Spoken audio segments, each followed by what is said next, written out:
నా దగ్గర big boss అనే ప్రోగ్రాం వస్తుంది ఎరికే కదా. ఆ ఒగ్గాండ్లకు పోయిన వాళ్ళంతా ఓ దొడ్లే చేరి తీరు ఆటలు నానా రకాల ఏషాలు వేస్తుంటారు. ఇగో గిట్లనే కర్ణాటక రాష్ట్రంలో కూడా బిగ్ బాస్ ప్రోగ్రాం నడుస్తుంది. కానీ కర్ణాటక సర్కారు మీరొద్దు మీ బిగ్ బాస్ వద్దు బంద్ చేయుర్రి అని చెప్పి షెడ్డుకు తాళం పెట్టిందట. మరి గట్లెందుకు చేసిర్రో ఒక్కసారి అట్లా పోయి అరుచుకొని వద్దాం పారి.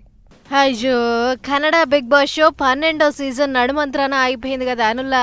కిచ్చ సుదీప్ అన్న పెద్ద మనిషి లెక్క నడిపిస్తున్న ఈ షోలా కంటెస్టెంట్లు, కెమెరామెన్లు, లైటింగ్ ఓళ్ళు, వంటోళ్ళు, ఊకి తుడిచేటోళ్ళు అంతా ఓ 100 మంది ఉంటారు కదా. అగో గాళ్ళంతా దినం తానాలు జపాలు చేయంగా ఎల్లిన నీళ్ళన్నీ సీదా రోడ్డు మీదకి ఇడిచిపెడుతుర్రట. లెక్కకైతే బెంగళూరు పట్టణంలో వాడిన నీళ్లు శుద్ధి చేసి వాడుకోవాలి అని రూల్ ఉందట. కానీ ఈ బిగ్ బాస్ షోల వాళ్ళు మాత్రం గంత టైం మనకి ఎక్కడిదిలే అని లాపర్వా చేసి మురికి నీళ్లను బయట ఇడ్చేటాళ్లకు అంత గవ్లు వాసన.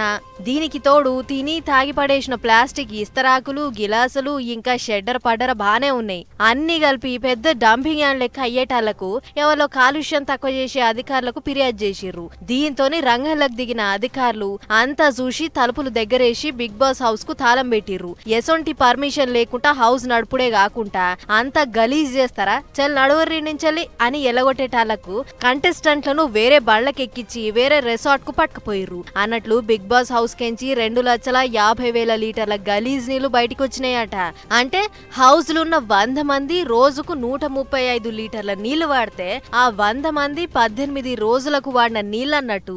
అంతేకాదు కరెంటు కూడా వెంటనే బంద్ చేసి అసలు బిగ్ బాస్ పెట్టనే పెట్టొద్దు అని ఖాళీ చేపిచ్చిర్రు అధికారులు. మొత్తానికి జనాలకు అక్కడికొచ్చే పర్యావరణం కంటే ఈ షోలు ముఖ్యం కాదని చెప్పకనే చెప్పింది అక్కడి సర్కారు.